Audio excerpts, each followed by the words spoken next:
Bienvenidos a nuestra unidad curricular Economía Política. Recuerda que en la Universidad Bicentenaria todo lo que sueñas se puede convertir en realidad, así que sueña y haz que suceda.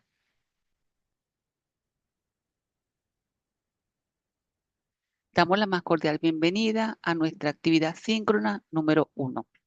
Les habla su facilitadora, doctora Bexy Bolívar de Hinojosa. Estaremos hablando acerca de la socialización del plan de evaluación y algunos lineamientos relacionados con las actividades evaluativas que han sido planificadas. Como pueden observar, tenemos en este primer recuadro el plan de evaluación correspondiente a esta unidad curricular Economía Política para el periodo 2025-7. Como pueden observar allí, existen varios recuadros donde están las semanas, la unidad de competencia, el número de evidencia, la evidencia de aprendizaje, el instrumento de evaluación, la ponderación y las fechas y horas de las actividades respectivas. Para este primer encuentro del día de hoy, pues corresponde a la primera actividad síncrona. Inmediatamente para el día 17/7 tendremos entonces la segunda actividad síncrona. En este primer encuentro vamos entonces a estar hablando acerca de dos unidades de competencia que están relacionadas con el programa sinóptico, que corresponde a 3 unidades de competencia. En esta primera parte tenemos entonces de qué manera el participante explica los principios fundamentales de la economía política con el fin de aplicarlos dentro de las organizaciones, así como también el participante analiza el papel del Estado en la economía a fin de adecuarlo a las empresas. En cuanto a los números de evidencia, tenemos dos sumativas, una sumativa 1 que corresponde a un cuestionario. Igualmente, pues para la sumativa 2 también está contemplado otro cuestionario. El instrumento de evaluación se regirá a través del registro de observación y cada una de estas actividades sumativas le corresponde una ponderación del 50% para obtener así el 100% de la evaluación total.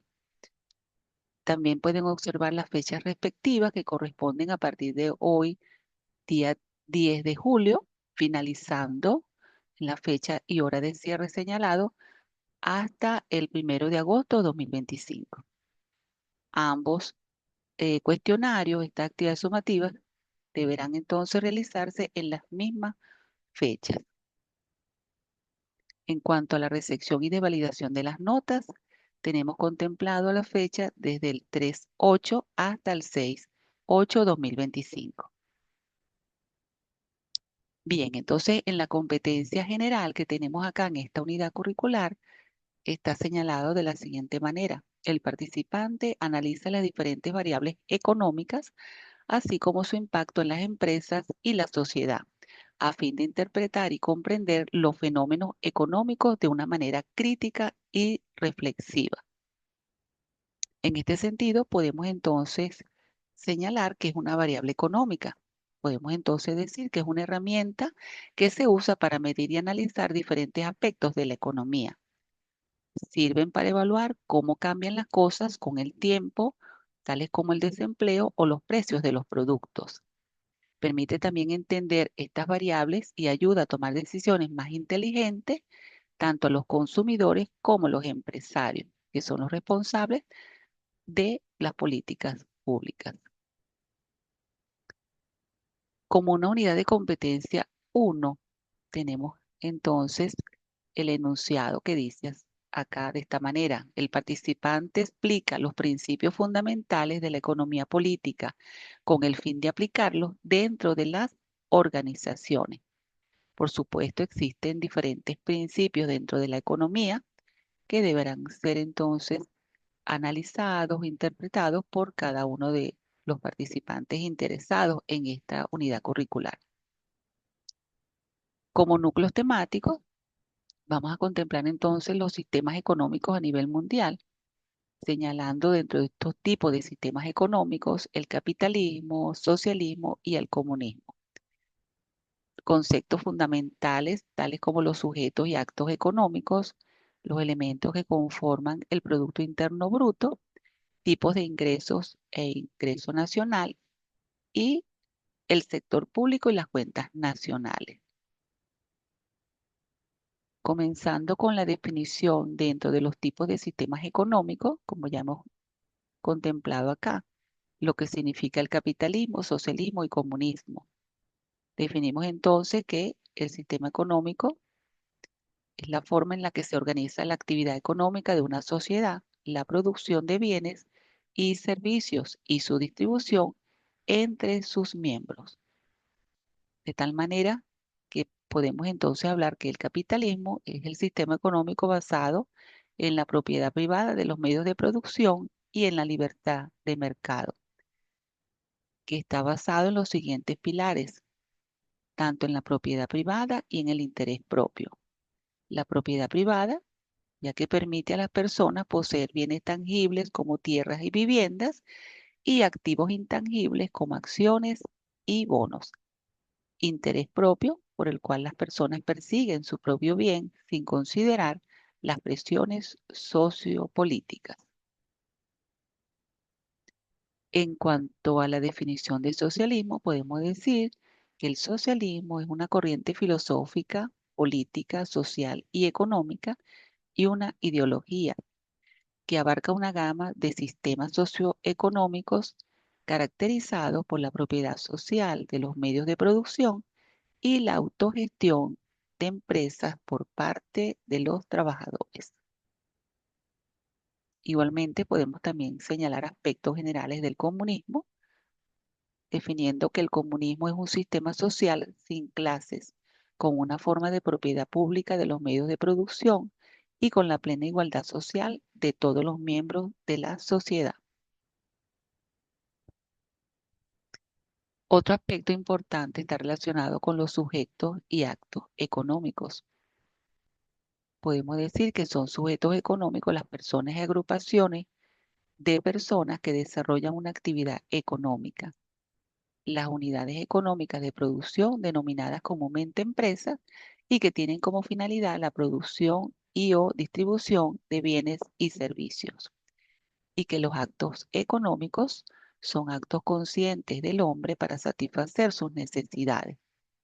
Cuando los actos económicos se realizan de forma organizada y sistemática, se habla de actividad económica, que es la suma de los diferentes actos económicos. Cuando hablamos de los elementos que conforman el Producto Interno Bruto, podemos decir que se conoce como Producto Interno Bruto a la suma de todos los bienes y servicios finales que produce un país o una economía, elaborados dentro del territorio nacional, tanto por empresas nacionales como extranjeras, y que se registran en un periodo determinado, generalmente un año. Que dentro de ese Producto Interno Bruto tenemos entonces los bienes finales, los servicios, el comportamiento económico. Podemos entonces hacer comparaciones, mediciones, se obtienen valores y sabemos que existe entonces un periodo determinado, como ya ha sido señalado en su definición. Podemos también decir que el Producto Interno Bruto se compone de cuatro elementos principales, como son el consumo, la inversión, el gasto público, las exportaciones netas, que serían exportaciones menos importaciones. El Producto Interno Bruto desde el punto de vista de los ingresos, sumando la remuneración de los asalariados, los impuestos menos las subvenciones, el excedente bruto de explotación y el ingreso mixto.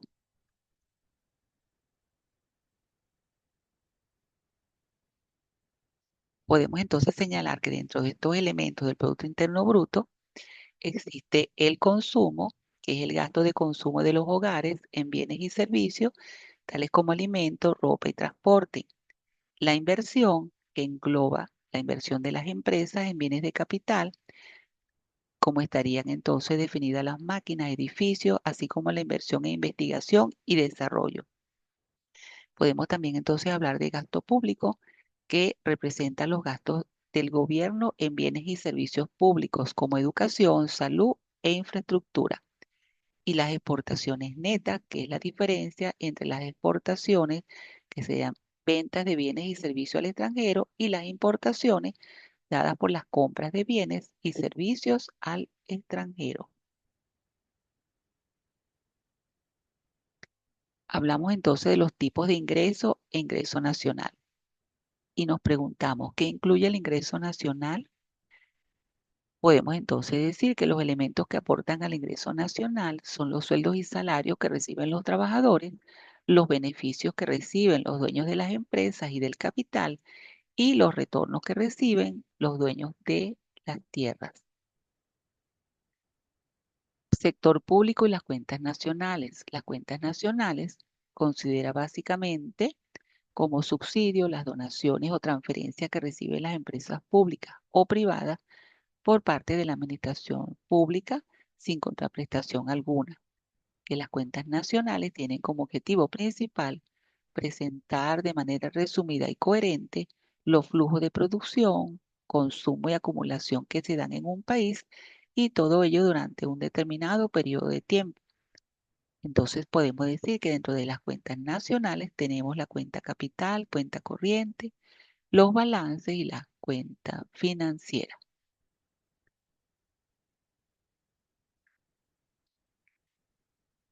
Para iniciar entonces la unidad de competencia número 2, tal como está señalado en el plan de evaluación, podemos entonces decir que el participante analiza el papel del Estado en la economía a fin de adecuarlo a las empresas.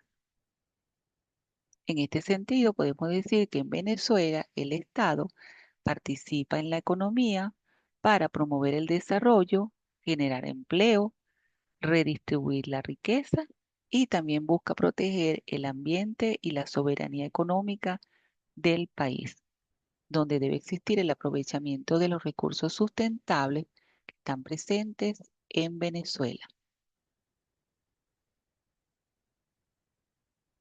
Podemos entonces hablar de las políticas económicas del Estado, donde estarían presentes los principios de política monetaria, política fiscal y política social, los bienes y su clasificación, así como su estructura, crecimiento y causas del gasto público, y los principios de imposición y equidad. Hablando de los principios de la política monetaria, podemos decir que en Venezuela la política monetaria es el conjunto de acciones emprendidas por el Banco Central con el propósito de regular la circulación monetaria y a través de ella incidir sobre el costo del dinero y la disponibilidad de crédito para todos los sectores de la economía. Cuando preguntamos qué es la política fiscal, podemos entonces decir que la política fiscal es una disciplina de la política económica que se encarga de gestionar todos los recursos del Estado. Está en manos del gobierno del país, que es quien controla los niveles de gasto e ingresos para influir en la economía. Esto lo hace mediante los impuestos y el gasto.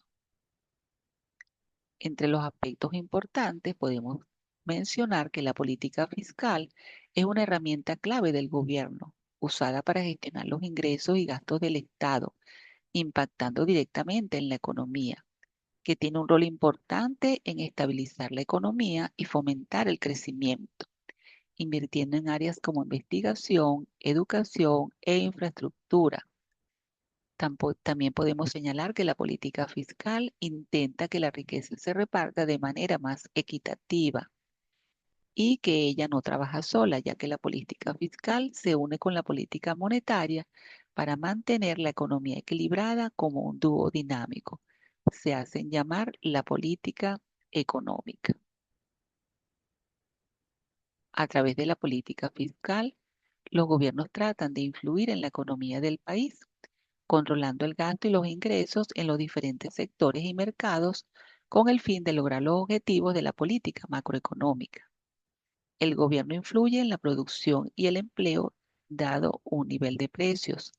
Su objetivo principal es estimular el crecimiento de la economía doméstica a fin de protegerla de cara a los cambios propios de los ciclos económicos. Dentro de los objetivos de la política fiscal se tienen los siguientes. Un punto importante es que debe ser clave para garantizar y proteger los servicios sociales básicos y los recursos con los que cuenta el territorio en cuestión.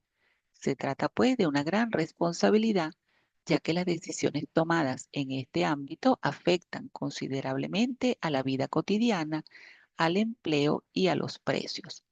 La política fiscal constituye la vía más importante para mantener o mejorar el llamado estado de bienestar. Cuando hablamos de los bienes y su clasificación, podemos decir que existen diversidad de bienes y que ellos se clasifican en categorías como muebles, inmuebles, fungibles y no fungibles, reflejando su naturaleza física, legal y económica. Se puede observar que los bienes satisfacen muchas de nuestras necesidades y que dentro de estos tipos de bienes se pueden dar de la siguiente manera, según su materialidad, en bienes y servicios, según su naturaleza, pueden ser de consumo y de capital, según la abundancia, libres y económicos, según el grado de elaboración, intermedios y finales, y según su propiedad, privados y públicos. Señalando los aspectos relacionados con el gasto público en Venezuela, podemos decir que es el dinero y el uso que le da al mismo el Estado para asegurar su mantenimiento y lograr sus fines, que el gasto público es toda erogación que realiza el Estado para efectuar sus fines y sostener su estructura, que los recursos que emplea provienen de las contribuciones que dan los ciudadanos a través de los impuestos. Y dentro de los tributos se identifican tres grupos principales de ingresos públicos, tales como los impuestos, las tasas y las contribuciones. Se habla también de que la Contraloría General de la República es el órgano de control, vigilancia y fiscalización de los ingresos, gastos, bienes públicos y nacionales, así como de las operaciones relativas a los mismos. Hablamos ahora de los principios de imposición. Podemos señalar que este principio señala que todo impuesto debe tener fijeza en sus principales elementos o características para evitar así actos arbitrarios por parte de la administración pública. Y si nos preguntamos qué son los principios de imposición, podemos entonces decir que son el conjunto de criterios de acuerdo a los cuales el gobierno podría decidir sobre una combinación apropiada de los diversos tipos de impuestos y las medidas en las que los diversos impuestos cumplen estos principios. Los principios de imposición son los postulados que orientan la creación de impuestos para alcanzar objetivos políticos o técnicos. Estos principios deben cumplirse para que los impuestos funcionen adecuadamente y cumplan con sus objetivos. En cuanto al principio de equidad, debemos señalar que el principio de equidad en la economía política busca que los procesos económicos distribuyan de manera justa los recursos, las oportunidades y los resultados entre los miembros de una sociedad. Esto implica que nadie sea favorecido o desfavorecido de manera indebida. Dentro de los objetivos de la equidad económica podemos decir que garantizan que todos tengan acceso a los bienes y servicios básicos, así como también reducir la desigualdad de ingresos y asegurar que todos tengan las mismas oportunidades de éxito y beneficios. Para finalizar, quiero dejarlos con una reflexión de Adam Smith que dice de la siguiente manera: los salarios, el beneficio y la renta son las tres fuentes originales de todo ingreso como de todo valor de cambio. Gracias por su atención. Estaré atenta ante las dudas que pueda presentar y le deseo el mayor de los éxitos en cada una de las evaluaciones que contempla el plan de evaluación.